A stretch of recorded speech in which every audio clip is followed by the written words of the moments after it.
Excellent. I've got a little note at the top saying that the recording and transcription have started, so that's good. So welcome to the Primary Care Commissioning Committee meeting, everybody. Good to see you all. We'll start off with item agenda 1.2, which is apologies for absence. I think we have a few, don't we, Barbara? We do. We've got Richard, Lenny and Jane Lothian. Those are the two apologies I've received. Brilliant. Yes, unfortunately they're both tied up, so if there's any issues that come up that we need to refer to the LMC, we'll make sure that we draw those to their attention when we send them the minutes. Thank you. Item 1.3, declarations of conflicts of interest for this part of the meeting. Robin?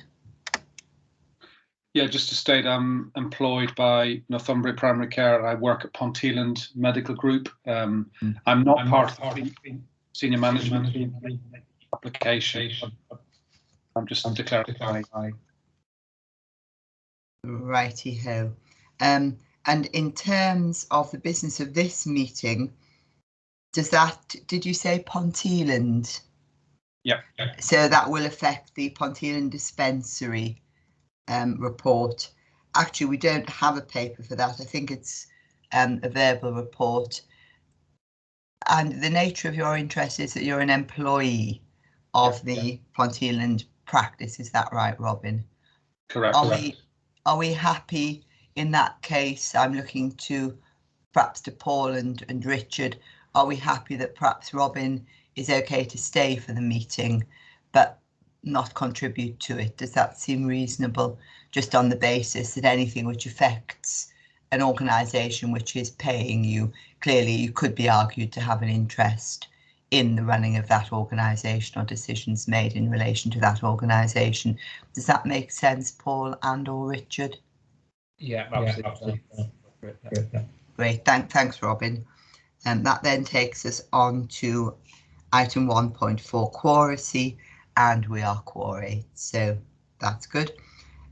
Moving on to item 2.1, the minutes of the previous meeting. Rather than go through page by page, first of all, does anybody have any amendments purely for accuracy in the minutes? No, nobody calling out, thank you. So that you're content, I sign those as a true record. And does anybody have any matters arising other than those already on elsewhere on the agenda? No, excellent, thank you very much.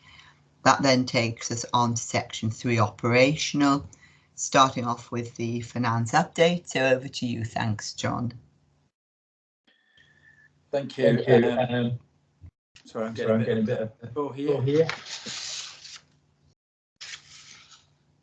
Is it possible for everyone to go on mute? Thank you, that's much better. There's nothing worse than hearing yourself talk, is there?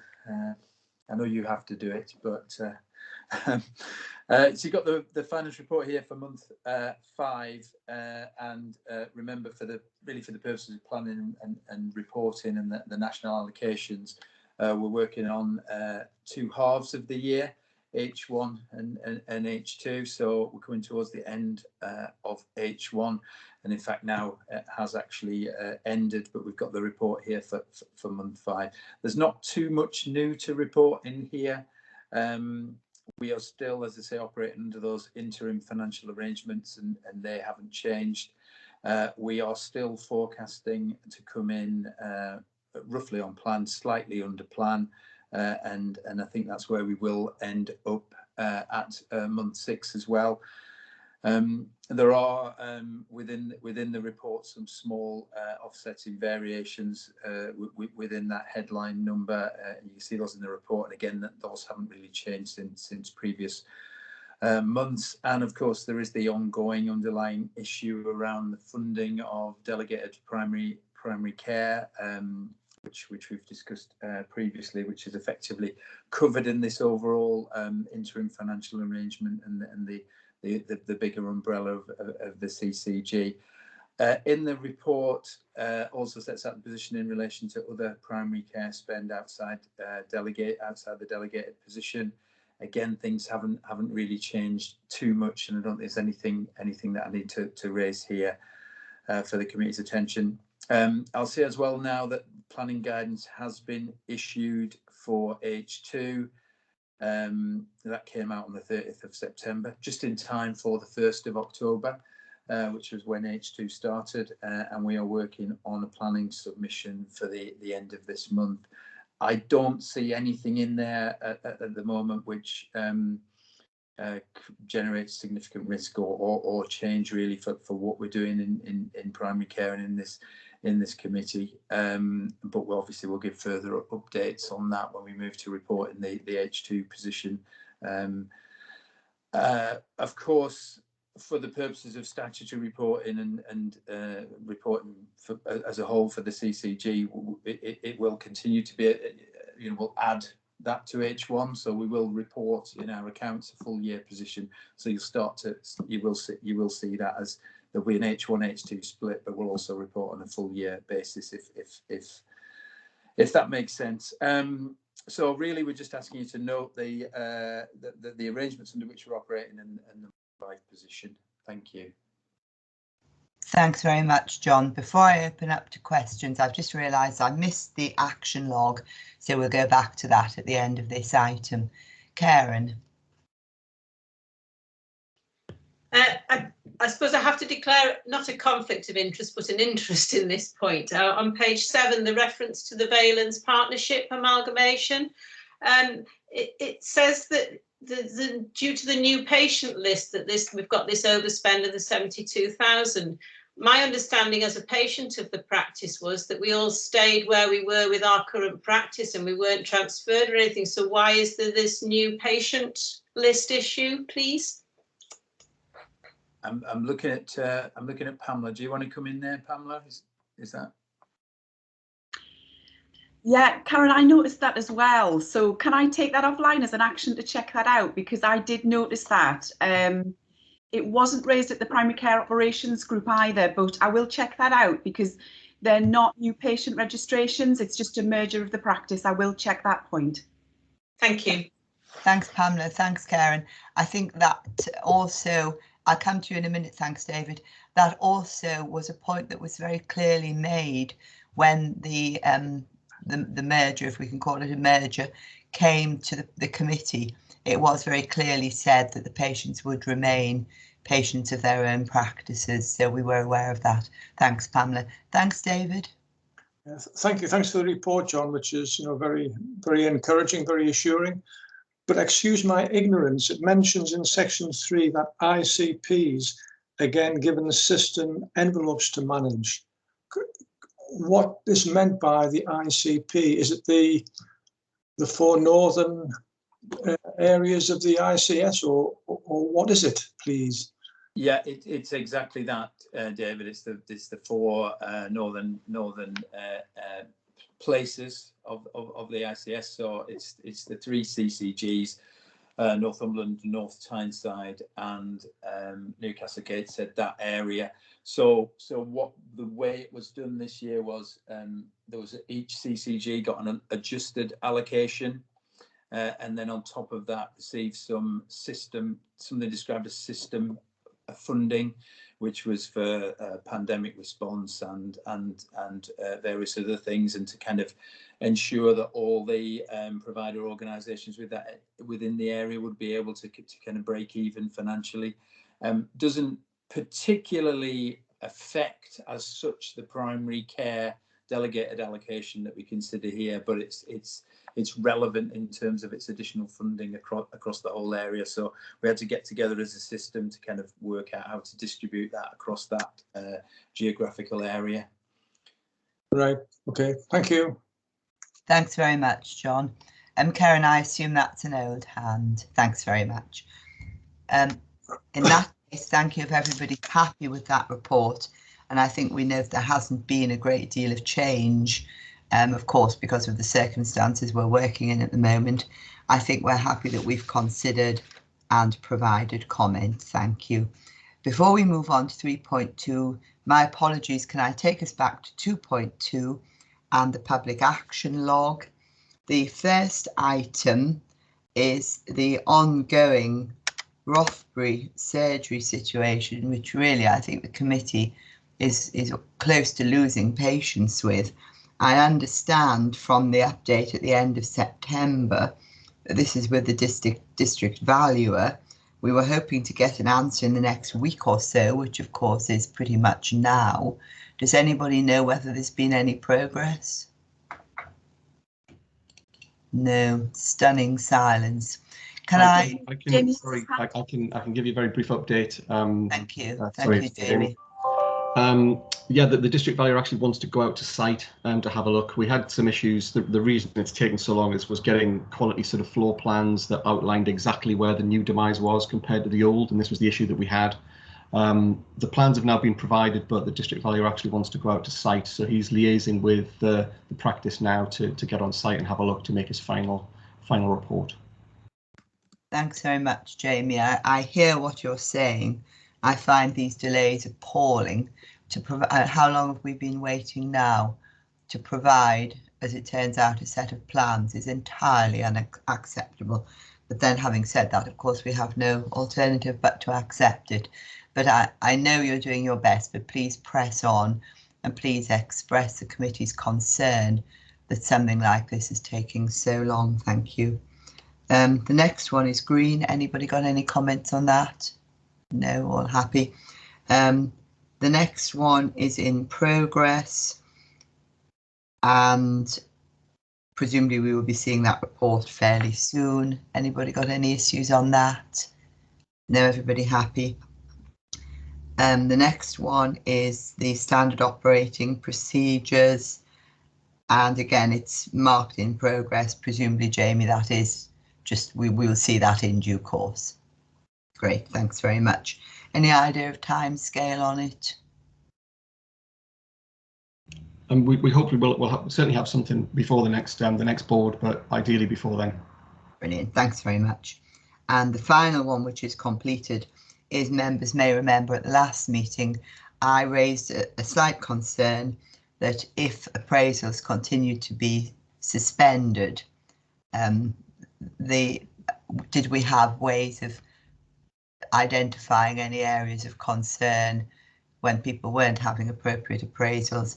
Robin's looked into that for us and sent me a report. I don't know if you want to outline that, Robin. Yeah, so I raised this question with Dr. Di Jelly, who's appraisal lead for North East and North Cumbria. And really a quick summary of what she told me was during the pandemic, all appraisals were suspended until October 2020. And this was to reduce the burden on GPs and allow them to care for patients. Since then, GPs have been required to undertake appraisal, but with the emphasis really on health and well-being, with no requirement for paperwork. It looks like this might be continuing until April 2022 at least. A maximum of 10 GPs out of 2,500 GPs in North East and North Cumbria have requested a postponement for personal reasons, and this can only occur for a maximum of 3 to 6 months. No GPs have declined appraisal outright, because if they do, then actually they fall foul of the revalidation process. So in other words, the appraisal process has not been completely suspended. There have been continuing to occur, but really with a health and well-being focus rather than on the usual performance issues. So I think from that point of view, she was able to give me assurance that actually the well-being of GPs has been paramount. And obviously if there are issues that are identified from a health and well-being point of view, then that process is in place to identify those individuals. So I hope that gives an answer to people. I'm happy to answer anything. Thanks, Robin. It gives a certain amount of assurance.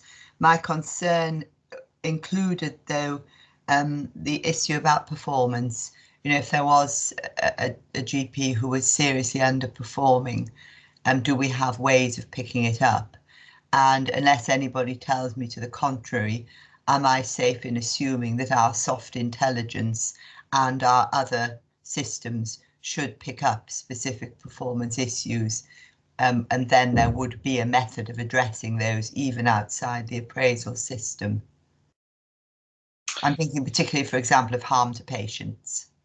Yeah, no, I mean, I think all I can say is, I mean, because the system is not running as it would normally be, we can give a degree of assurance because of our sustainability visiting program and our soft intelligence. However, you know, the visiting program, we are visiting practices as a collective, and so we can collectively review a practice performance, but that does not give us the information about individual GP performance and how well they're doing. However, if we know that the appraisal system is monitoring health and well-being of clinicians, and we know that the practices that we're monitoring, those practices that those clinicians are working in, there is a complaints procedure, you know, if individuals are being complained about. So I think we can give a level of assurance, but obviously it's not the gold standard that we normally aim for, and that is for very legitimate reasons. So I think that's all I would say. Yeah. Yes, my other question was going to be, which you have answered, that do we have a way of following through any complaints that are made? Because that would be one way, wouldn't it, of monitoring from the patient's point of view how things are going. Pamela, did you want to come in on that? Thank you. Yes, it was to mention the complaints, and we are working closely with our complaints team and through our inquiries line, which we do receive also via Healthwatch. But the Care Quality Commission are also stepping up, and they are starting to visit, and we've seen a number of visits in practices where they've looked at safe, qualitative services. So, and we meet with them on a regular basis, and we share intelligence with the Care Quality Commission. So there are quality assurance processes in place where we would hope that we would pick all of those up. That's good. Thank you, Pamela. Unless anybody has any concerns, I think that gives me the assurance that we need at the moment. Thank you. Thanks very much. That then takes us on to item 3.2, which is the pontillin dispensary, a report about engagement. And Pamela, I think you're going to pick this one up, are you? Thank you. Thanks, Janet. I'm going to introduce Adam Foster from NHS England. So the dispensing services are managed by NHS England and commissioned by them. This is a point of engagement and a communication to the committee. Thanks very much. Welcome, Adam. Thank you. Thank you. Yeah, so pontillin Medical Group, they've given notification that they're withdrawing the dispensing service. Usually there's no approval required, but you would need to give 3 months notice before withdrawing the service. In this case, the practice had requested closing earlier than the 3 months. So with that, the PSRC, which is the Pharmacy Regs Committee, have to make a decision on the early closure date. So that's going to the committee on the 27th of October. So if they approve the early closure, the service is going to cease on the 12th of November. If not, it'll cease on the 10th of December, and that'll be the 3 months notice. With regards to the engagement, the practice have notified all of the patients, the dispensing patients, and I think they've had engagement with the local pharmacies as well. With NHS England, we have given the other interested parties their notification, so that's the LMC, Healthwatch, the local GPs and pharmacies, OSC and the public health teams, and so far we've had no pushback from anywhere. So really, it's just information. I mean, I'm happy to take any questions on this item. Thanks very much, Adam. And members will probably be aware that we don't actually have a decision-making role in these sorts of arrangements. But what NHSE have agreed is that they will always notify us. So we have an opportunity to comment, and they will take our comments into account. I think, Annie, you put your hand up, and then Pamela. So over to you, Annie. Thank you. Thank you, Janet. Adam, probably my question probably is a more general one rather than specifically for pontillin in terms of closure. So you sort of clarified the fact that normally practice will just give you 3 months notice, and then they will sort of discontinue the service, and that's the way it is. As part of the process, does NHS England need to be assured that in terms of I'm just thinking about the patient impact. So if the practice is in a very remote area, the impact will be different from a practice actually in a sort of comparatively urban area when you've got lots of shops and pharmacies around. Is that part of the consideration, or just give you 3 months notice and then regardless of any impact and so on, then they can just discontinue the service? Yeah, Annie, I believe so. I mean, I can check with our pharmacy team, but if it's a business decision to close the dispensing service, or if it was a pharmacy wanting to close, I don't believe there's any remit where there's anybody who could force them to stay open or keep the service open. But I mean, I can check that with our pharmacy team just to make sure that's the correct information I'm giving you. But that's what I believe is the case. That would be helpful. It's just as it's a general information, recognizing, as Janet said, the decision making is not here, but I just sort of try to understand properly in terms of like the impact in other cases. Thank you.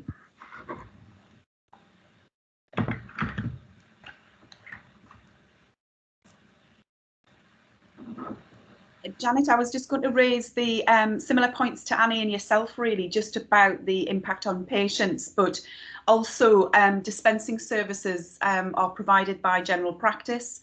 And obviously, we do have a number of practices that we're aware of that have already or are considering their future in dispensing delivery.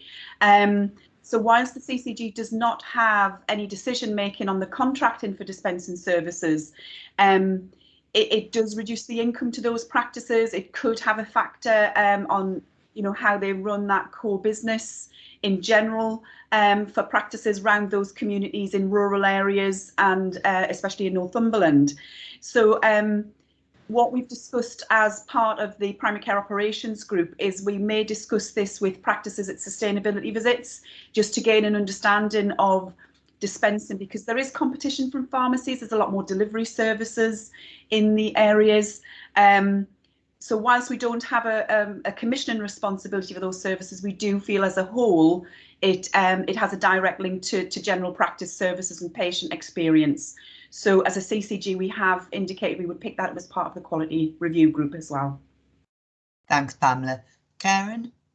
It was just a follow-up point from Annie's, really. I'm just wondering, does NHSE, are they proactive at all? So when a dispensary is proposed to close, do they look to see whether there are options for patients to be able to access their prescriptions in another form in the area? Just thinking, long term, if we have a lot of these dispensaries closing, are people still going to be able to get their prescriptions?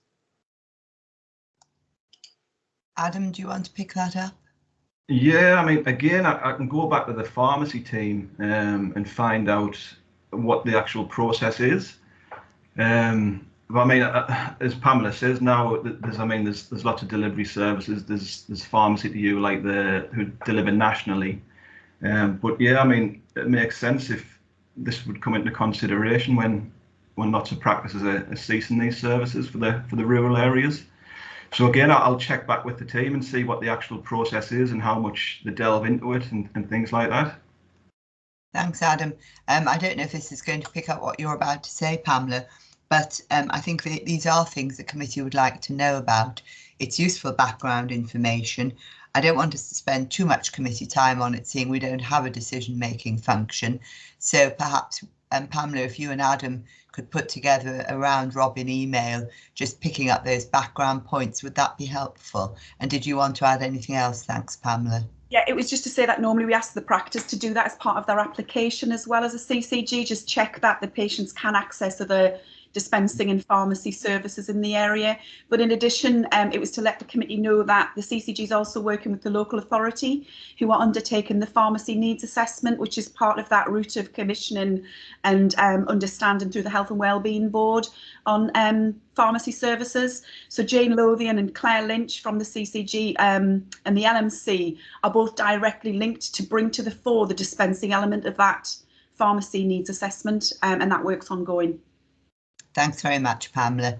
In that case, I think we'll close this matter for the moment, and I think we're just noting that, aren't we, for information. Thank you.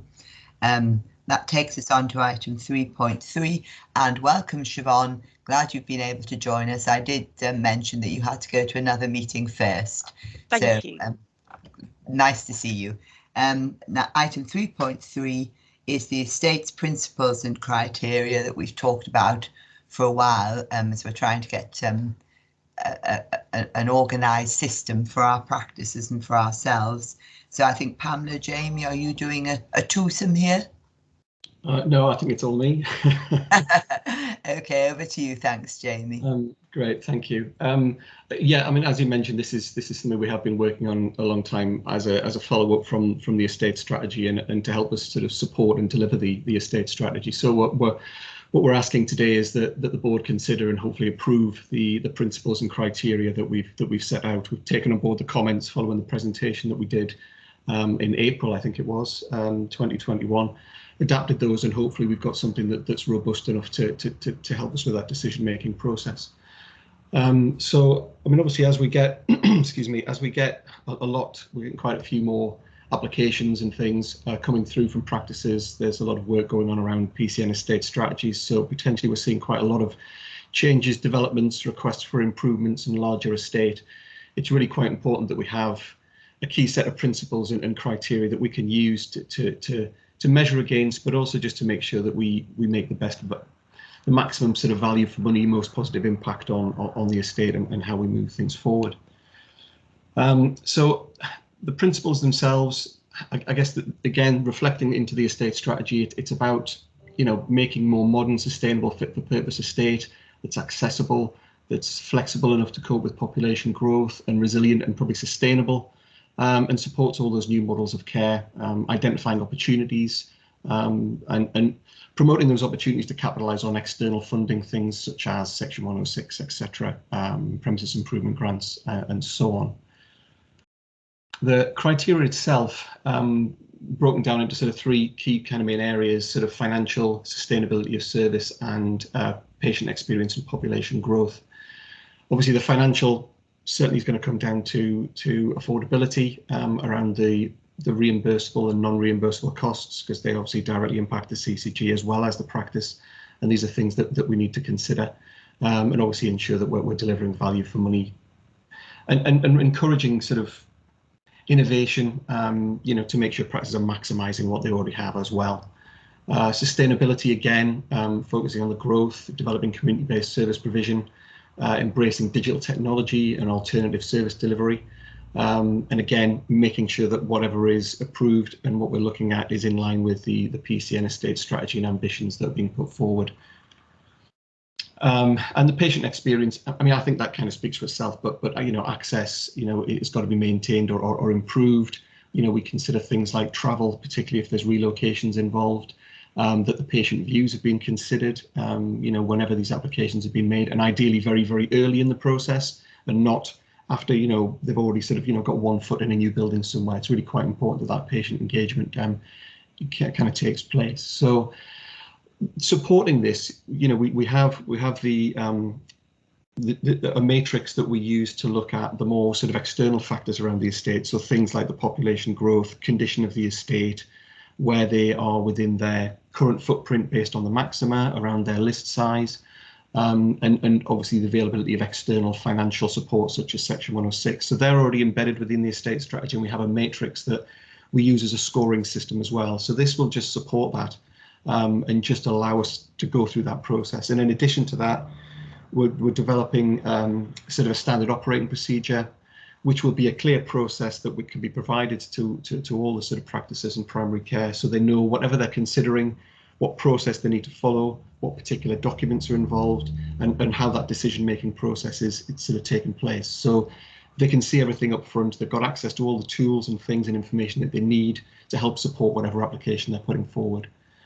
I think that kind of covers all of it. The good thing, if we get this approved, that will help us tick off the 2 outstanding actions that are currently on there for estates at the moment.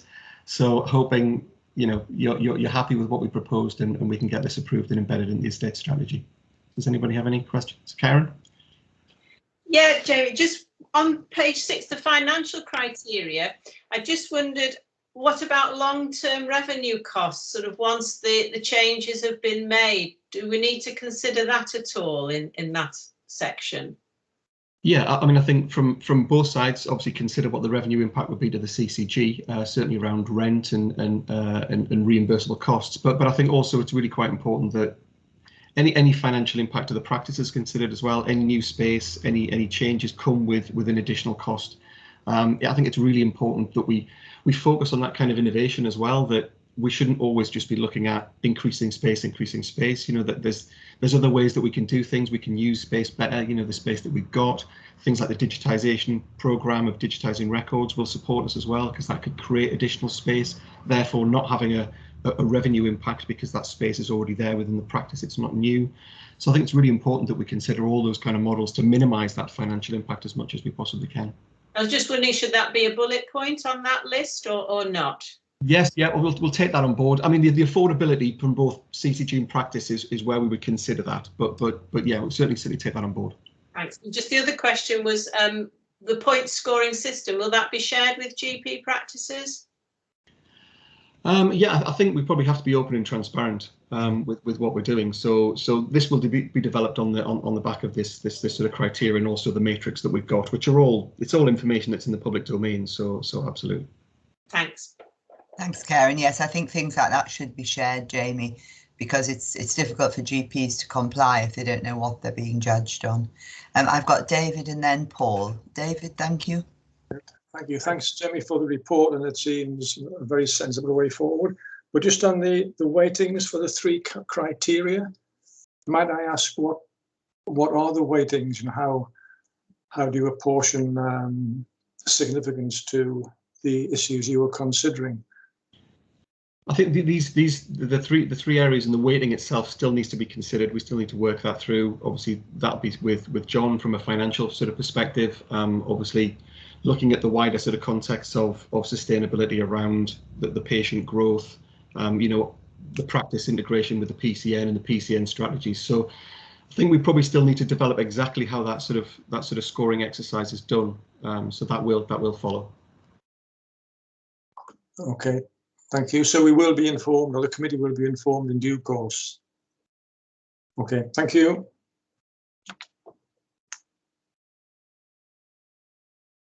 John? Sorry, John, do you want to come on that particular point before I go over to Paul? Yeah, I've got a couple of things, but one of them was about that.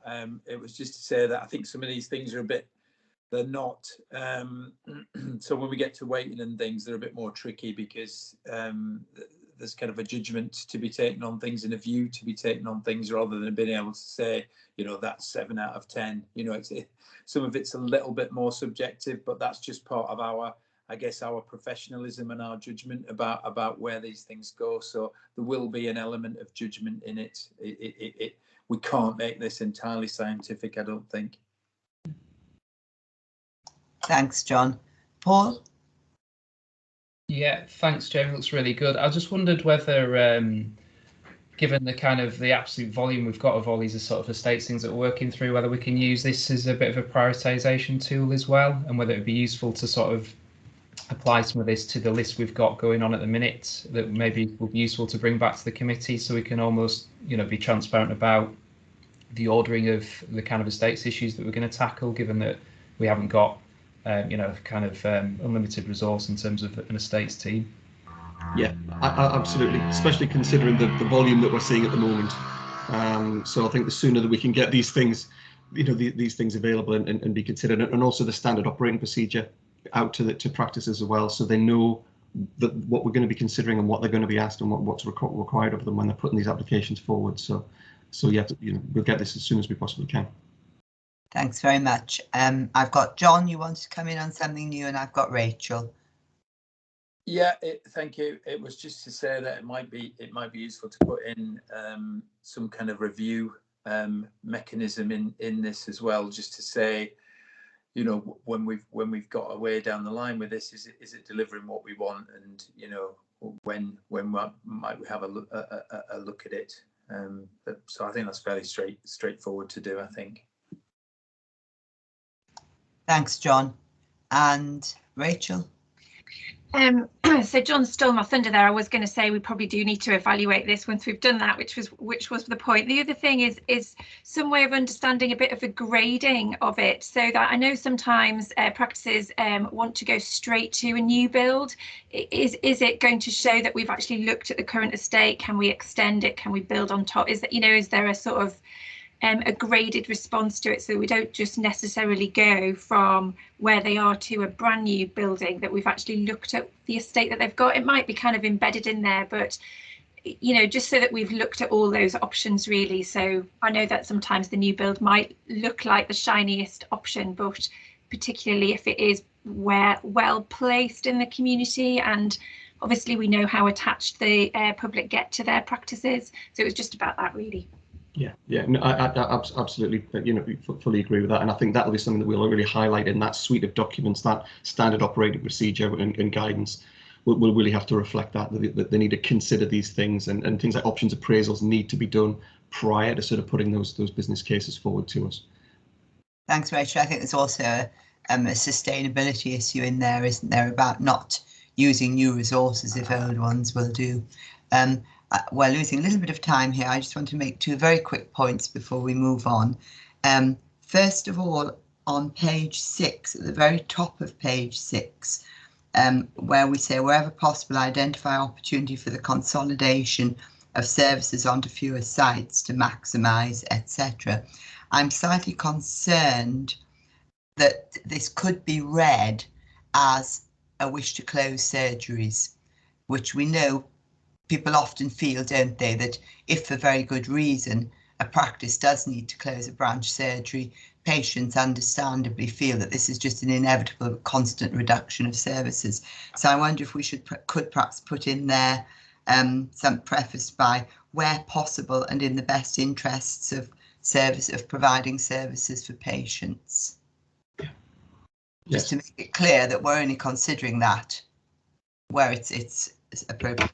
So, and the other thing, and this is just a detail, but the criteria, we've got them numbered: money, stability, and then patient experience. I wonder if it should be patient experience, stability, and then money. I mean, I know money, John's probably frowning. It's such a dreadful thought. I know money controls everything ultimately, but it just, I think, you know, we do always look at the patient needs and experience, and then therefore there's no harm in making that clear in the order in which we look at the criteria, because it is always very important to us, and I think it just helps to demonstrate that. So otherwise, everybody happy? We've considered the process, the principles and the criteria, and are we happy to approve them as set out, subject to the amendments we've discussed?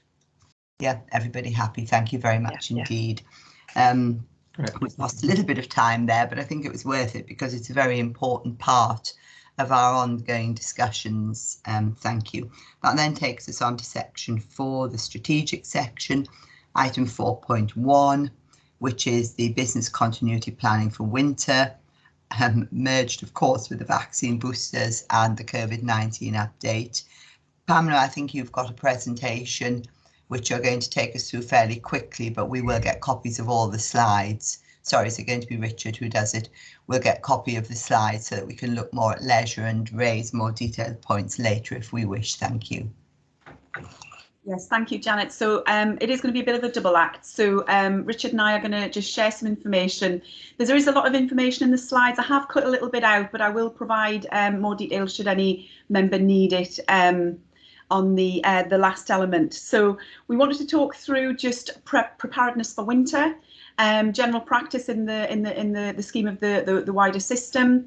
We'll go through some of the vaccines and the booster update and COVID, which Richard will share, and then we bringing back some findings from the recovery of general practice work that we asked our practices to do across the county on how they're recovering following the pandemic. So the first element is the winter slides. Do you want to move on to the next slide, Richard? I'm trying my best. And you're trying your very best. Nothing wants to work. Oh, there we go. I've got a button at the bottom. Yep. Sorry, Pamela. There you go. Thank you. So the planning for winter has been very much focused around the whole system approach as in previous years. And Laurie, our urgent care commissioner for the CCG, is linked directly into the whole urgent emergency care network, and general practice forms part of that. The plans are in development. But NHS England and Information are asking us to prioritise 4 main areas is around the workforce, the sustainability and the planning around that, the clinical advisory service and the access into urgent care through 111 and other routes, ensuring we've got strong public communications and messaging about where to access services. And there's a national campaign that we align local messaging to. And then just make sure that we've got shared principles that underpin the escalation and the mutual aid, which is where we call on providers to support one another across the system should pressures arise. There has been several events already, and there's another event in September where the plans will be further tested and scrutinised, and they will be checked and challenged by NHS England. They've already started some of that on our vaccine and flu planning. Thanks, Richard. So looking at this from a general practice lens, we've been working very closely with our primary care networks, obviously on the recovery from COVID.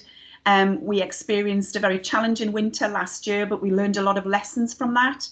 And just looking at the planning for the vaccines and the preventative measures that are also aligned to the delivery over autumn and winter. We have the local authority dashboards monitoring the impact of the pandemic, but also we will see flu this year as we've got multiple circulation of the population and viruses spreading. We've got multiple areas of engagement and escalation with general practice, which we've outlined. So there is regular meetings with network leads, general practices, localities. We have a direct mailbox for practices into the CCG, and we've got a situation reporting process where we can identify early any triggers and challenges of demand.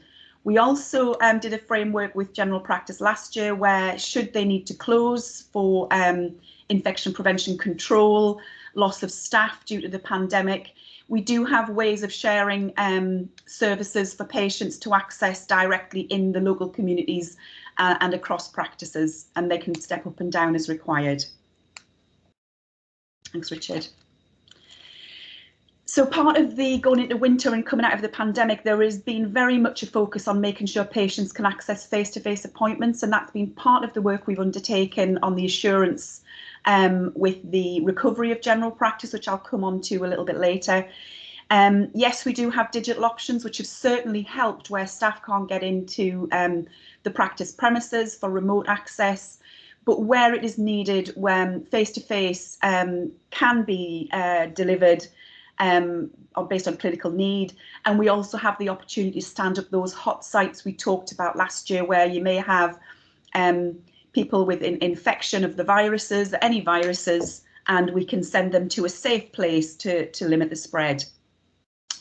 We've got extended access service provision, which has been stood down slightly during the COVID, but the team are working with all of those sites now to manage the balance of vaccination and multiple times of the day and across 7 days a week, to make sure that we can also accommodate the access requirements across those 7 days. And primary care networks have been meeting with Northumbria, the Acute Trust and the Community Services, with a focus on how they communicate across providers should demand escalate to points of pressure. Thanks, Richard. So what primary care isn't just about general practice. Through the flu programme, we've got a vaccine collaborative, which has got a very heavy focus on pharmacies' input and delivery. There is a community pharmacy referral service that many practices in Northumberland, and we're moving to sign them all up to use that, where some minor ailments can be passed to pharmacy once patients agree with their GP that that's the best place for them. But also the flu programme, focus on health and social care workers. We've got the clinically vulnerable groups and the national targets and ambitions, which we have a very clear aim and ambition that we will hit those targets as we have done in previous years. And we are aligning the relationships with community pharmacy and general practice to strengthen those plans. NHS 111 is obviously the point of contact for patients. And I know Laurie, through the Urgent Emergency Care Network, has been strengthening the delivery of that NHS 111 and the clinical advisory service moving into winter, and aligning that to general practice and the medical records for patients. Thanks, Richard. So as I said previously, the 111 streaming patients further faster is very much the focus. And there's been a lot of work to ensure patients can be directed to the correct level of care.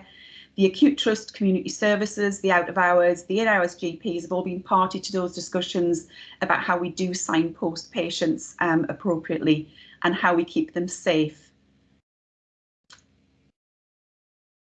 So I'll hand over to Richard to cover the booster and the vaccination programme. Hi folks, so just to give you a bit of an update on the COVID vaccination programme, and then once I've done these slides I'll just talk very generally about the COVID situation across the county and how the vaccination programme is helping to protect us all. So as of 4 p.m. yesterday, when the national data set gets updated, we've delivered 494,305 doses of COVID-19 vaccinations to Northumberland residents. That national data set's recently been expanded to include uptake for 12 to 15-year-olds. So we've seen our overall percentages seemingly drop, but that's because the cohort has been widened. So our first dose percentage, we've got 86% of our 12 plus population vaccinated with at least one dose, and 81.2% of that population vaccinated with both doses. We've got the highest uptake, as has been reported previously. It's actually 12 plus rather than 16 plus, as it says on that slide. So we're still top nationally of all upper tier local authorities in England for uptake of first and second doses, even with the 12 to 15-year-olds added in, which is brilliant news. In terms of uptake within age bands, this is quite a telling slide that I've shown on a few different committees now, just to show where it is that we're having such success in the vaccination programme. So I've heard sort of accusations levelled at Northumberland that we've done so well because we've got such an old population. The stats don't actually support that assertion necessarily. The rates of uptake across the oldest cohorts are pretty consistent across England, the North East and Northumberland, so the rates of variation are quite small. It's actually in our younger population where we've seen the biggest variation with regional and national averages. So that's where, you know, we've set ourselves apart as an area and put ourselves to the top of that list. So particularly the 16 to 39-year-olds, we've got a 13.5% higher uptake on average for that age group than England, and almost 10% higher than the North East average. What is of slight concern though is the 12 to 15-year-old uptake so far. So that programme I'll talk about in a little bit more detail later on in the slides. But we are actually behind the national average and the regional average for rollout to that cohort at the moment. It's a complex cohort and there are a number of different challenges in terms of the delivery of it in schools, etc., and the pace at which we've been required to deliver that. But I think there's a little bit more work we need to do to make sure we don't fall behind in delivery to that cohort. It's a very similar story for second doses. As you'd imagine, to first doses, really strong uptake. And we've seen a lot of those younger cohorts coming back for both doses, and that's reflective of all of the work we've done across comms teams in the CCG, the Foundation Trust and the local authority in promoting the importance of that second dose to really make sure we're as fully protected as possible and to get the best benefits from vaccination, not just in reducing serious illness and mortality from COVID, but also reducing opportunities for transmission of the virus. It's important to note, just because it stands out as a bit of an anomaly, the reason that the second dose uptake for 16 and 17-year-olds and 12 to 15-year-olds looks so low at 0.4% and 19.9% is because the JCVI, so the Joint Committee on Vaccine and Immunisation, have only advised one dose for those two cohorts rather than two. So it's only those vulnerable patients within those cohorts or household contacts of immunosuppressed individuals that are getting two doses. In terms of vaccinating children and young people then, JCVI recently advised government that all 16 and 17-year-olds should be vaccinated, and those most vulnerable 12 to 15-year-olds. That was back in the end of the summer, so we put a programme in place to offer walk-in vaccinations to those 16 and 17-year-olds during the school holidays, 1 dose only, as I've mentioned. And what PCNs have done since then is continue to offer that vaccination to 16 and 17-year-olds, both via walk-in clinics, but also inviting them into pre-booked clinics. And we've also worked through a process of identifying those eligible 12, 15-year-olds for 2 doses. So those who have either a specific underlying health condition or are, as I mentioned, household contacts of the immunosuppressed. And then more recently, as you'll be aware, there was a lot of noise in the media, both nationally and locally, about the vaccination of the healthy 12 to 15-year-old cohort, which was recommended by the UK Chief Medical Officers following an initial move from JCVI to not recommend it on health grounds alone, but to look at the wider benefits of vaccination. So as I say, that was recommended by the UK CMOs, looking at the wider benefits, things like the mental health and well-being of young people and disruption to education, of which there's been such a huge amount over the last 18 months. Consent and co-administration with flu were very carefully considered as part of that advice. And the stance we've taken locally across our ICS, particularly for the vaccination programme in schools, is that if there's no parental consent, those children will not be vaccinated. Because consent is so much of a hot potato, and because of the time constraints that we've got on delivering this programme at pace in schools, that decision was taken on the grounds that it makes things a lot simpler to administer for the teams delivering the vaccinations. And also it means that those conversations with those young people who might well consent to vaccination and be competent can take place with GPs or other health professionals outside of the schools programme. So the CCG is working very closely with our system partners, so the local authority and the schools immunisation team who are based at Northumbria Healthcare to plan and support the workforce to deliver this programme. All 12 to 15-year-olds have to have been offered the opportunity to consent to a vaccine by October half term. And we do have a plan in place that takes us to that point, with the last clinics being delivered in the first week back after half term in those schools. And we've been told there's a national deadline of the 8th of November, by which point we have to have been in for a first visit to at least all schools. So yeah, that plan is very much underway now, and 19 Northumberland schools have been visited to date. So our schools immunisation team at Northumbria works across a North Tyneside, Northumberland and Newcastle footprint. So they've prioritised and are working through all of the schools within that footprint. So 19 Northumberland schools visited to date, which accounts for 14% of our eligible school population. Uptake so far is 47% in those children, which is pretty good actually, and stands up to the average uptake that we've seen across Newcastle and North Tyneside as well. Albeit their uptake figures, in totality are slightly higher because they've had more of their school children visited. It certainly looks in the plan that Northumberland schools have been, certainly our biggest schools have been backloaded into that plan. The range, so those 19 schools that we have visited, the range of uptake ranges from between 20% in the lowest instance to 92% in the highest, which is obviously a fantastic figure. And we want to very much learn the lessons from delivery in that school in terms of what's gone well, with the consent process and such like. So challenges of this programme, particularly in the schools, include things like timeliness of consent. It's a clunky old process to have to get the consent forms out.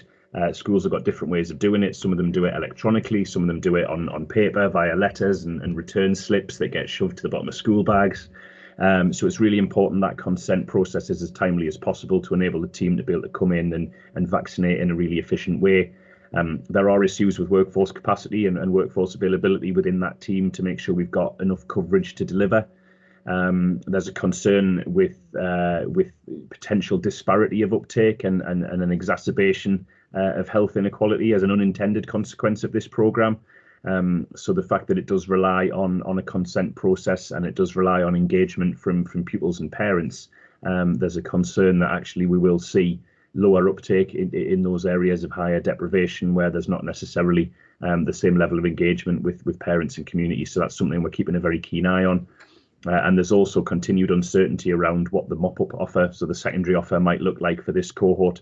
At the moment, the way they've structured it nationally, contractually, PCNs are not able to deliver vaccinations to the healthy 12 to 15-year-old cohort. They're not indemnified to do that, and the enhanced service has not been updated to allow them to. However, the letter we got outlining this programme did allude to a secondary offer and further guidance coming on that would potentially open up primary care to be able to offer some of these vaccinations. So that's something we're keeping a very keen eye on, and are looking at kind of contingency plans for that mop-up offer, because there are a number of pupils who are missing an opportunity to be vaccinated, either through not getting a consent form back in time, or through the workforce being at the school on the day, not being able to get through all of the children who had come forward and consented. So that's something we just need to keep an eye on over the next few weeks as that programme continues. In terms of phase 3 of the vaccination programme then, which obviously includes the vaccination of children and young people, but is primarily concerned with the delivery of autumn and winter boosters. So JCVI issued final advice towards the beginning of September around the booster programme, and that we should deliver boosters to cohorts 1 to 9 in order to maximise protection in those who are most vulnerable. So just as a reminder, cohorts 1 to 9 is effectively all of those adults aged over 50, any adult contacts of immunosuppressed individuals, and then all of those aged between 16 and 49 who are either clinically extremely vulnerable or in a COVID-19 at-risk group, and then wider health and social care workers. JCVI have advised that Pfizer is the preferred vaccine for the booster programme, and that dose, that third dose, should be delivered no sooner than 6 months after the second dose of the patient's primary course. So that's the timescale to which we're working to now, and the way that people are being invited forward. Something that was great news for our teams administering booster vaccines was that the COVID booster can be co-administered alongside flu, where it's operationally expedient and where it leads to an improvement in patient experience and uptake. But crucially, neither programme is to be delayed to accommodate the other. And if supply chains and logistics don't necessarily align, we're not to hold back on flu to make sure we can give it at the same time as COVID. It's really important that we get those jabs into people's arms as quickly as we can. In terms of priority for the booster programme, we've been advised, as I say, to move through cohorts 1 to 9 in order, but with a little bit more operational flexibility than we had previously, which is making things a bit easier for our teams, but absolutely still prioritising those most vulnerable residents in our societies. So those people in older adult care homes, both residents and staff. And there's a national target to have vaccinated all of that cohort with the booster vaccine by the 1st of November. And as you'd imagine, there's a whole host of assurance going on from NHS England to help us assure them of that delivery. In terms of next steps then, we're continuing to provide second doses as part of phase 2 for all of those eligible patients. So we're coming towards the end of that, but absolutely focusing on delivering those second doses to people who are still eligible, and maintaining an evergreen offer of first and second doses throughout the winter, particularly in those priority cohorts that are becoming increasingly evident. Things like pregnant women. You'll have seen in the media recently rates of admission in pregnant women very high, particularly those who are unvaccinated as a result of COVID and the Delta variant in particular. So that evergreen offer remains, critically important, and we're working very closely with midwifery services at Northumbria to offer facilitated clinics for expectant mothers who've not been vaccinated to come and discuss some of their concerns that they might have around vaccination with a midwife, get hopefully the assurance that they need, that the vaccine's safe, and give them that protection. We'll continue to promote the importance of the second dose and the third dose to provide greater protection to everybody as we head towards the winter, and to help ensure the NHS doesn't become overwhelmed. We'll offer vaccination to all eligible children and young people in line with the national timescales, and explore opportunities to strengthen the workforce, accelerate the pace, and increase the uptake to hopefully bring us up to speed and ahead of the national figures so far. We're also delivering, as one of a number of priorities, third doses as part of the primary course to those eligible immunosuppressed individuals. So this is a very specific cohort of patients separate to the booster programme. And this is delivery of a third dose at 8 weeks after the second dose, so as part of the primary course, so 8 weeks rather than 6 months. And general practice and secondary care providers are working closely to identify those patients and advise the optimum timing for that third dose to coincide with any treatment cycles that they might be going through, etc. Key to our success is the collaboration and cooperation we've had across all of our delivery models, so PCNs and pharmacies and hospital hubs, and that needs to continue throughout the winter to help us deliver phase 3 successfully.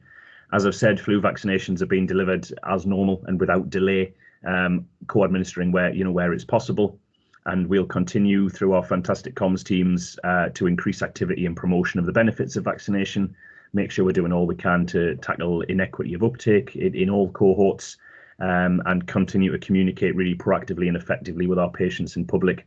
And that's particularly important with that young person's vaccination programme to combat a lot of misinformation that's out there. We've seen probably the most fervent anti-vaccination activity around that cohort, with schools being sent a number of letters from organisations purporting to be operating, to protect children, and claiming that schools will be, vicariously liable for any harm to children, which is all nonsense. But that, we've got to make sure we combat that misinformation and make sure we're reassuring schools and patients that it is safe to be vaccinated. So that's the conclusion of the slides on vaccination. Just before I move on to the next bit of the presentation, just to give you a general idea of the COVID situation at the moment, we are seeing high levels of community transmission in Northumberland, and it's continuing to rise over the last few weeks. So we've got levels of transmission in excess of what we experienced last Christmas, last December, which was really high and led to a huge spike in admissions and unfortunately deaths. What I'm pleased to report this time round is that levels of admission and mortality are staying very low relative to the number of cases because of the success of the vaccination programme. So we know that vaccines work, but what we do need to be wary of is the fact that that high level of community transmission only serves to increase the opportunity of those unvaccinated individuals to contract the virus and potentially experience complications. So we have seen admissions into Northumbria, especially of unvaccinated patients, start to increase gradually over the last few weeks. And the number of patients on critical care is starting to creep up, and the vast majority of those are unvaccinated individuals. So, obviously, unfortunately for them, they've got to that stage without being vaccinated. But hopefully, by raising awareness of that situation, we can continue to increase the uptake of the vaccine. But we also need to be very mindful of the steps we're taking to try and reduce the levels of community transmission that we've got. Although it seems like the political messaging is around, everything's fine, everything's back to normal, get yourselves to the shops, theatres, wherever. We do need to be mindful of the things we can do to keep each other safe. So continued mask wearing in crowded indoor places, for example. All the stuff about hand washing and hand space remains critically important. And especially for our health providers as well, linking back to what Pamela was saying about hot clinics and demand and resilience of general practice. With higher levels of community transmission, there's obviously a higher risk that patients coming into practices may be carrying the virus either asymptomatically or experiencing mild symptoms as a result. So really important that we try and do all that we can throughout the winter to make sure that we keep transmission as low as possible. But obviously cognizant of the fact that we're operating in a very different environment to what we were, this time last winter. As I say, societal kind of compliance with regulations and restrictions is a lot less than it used to be. Mask wearing, I'm sure you all have experienced anecdotally, is less and less when you're in places like supermarkets and shopping centres. So there are concerns, I think, that things could get quite difficult quite quickly if we're not careful. So that really increases the necessity to get through the booster programme as quickly as possible and increase levels of protection and make sure we're as protected against flu as we are against COVID, to make sure that our systems aren't overwhelmed. So happy to take any questions on any of that detail, and the slides will of course be shared with you all. But that's it for the COVID and flu section, and I think it's either Pamela or Diane coming on to do the next bit. Thanks. If I can just interrupt there, Richard, we're running significantly over time, so you've given us a great deal of information. Things are obviously progressing very well. Well done, everybody. What I would like to suggest is we don't really have time for a discussion, and of course this presentation is for information. Much of what we're doing, in fact most of what we're doing, is governed nationally, and therefore we are just dealing with it appropriately, though extremely well. So I think rather than have time for a discussion now, which we don't have, could I ask members to email any questions to Richard, and we could have perhaps a discussion at the next meeting or just an online discussion about that. And then moving on to the next part of the presentation, how long do we need for that? So could somebody give me an estimate of time so we can assess whether we do it now or whether it would be more reasonable to adjourn it to the next meeting? So Janet, this is one slide which Right. is on the screen now.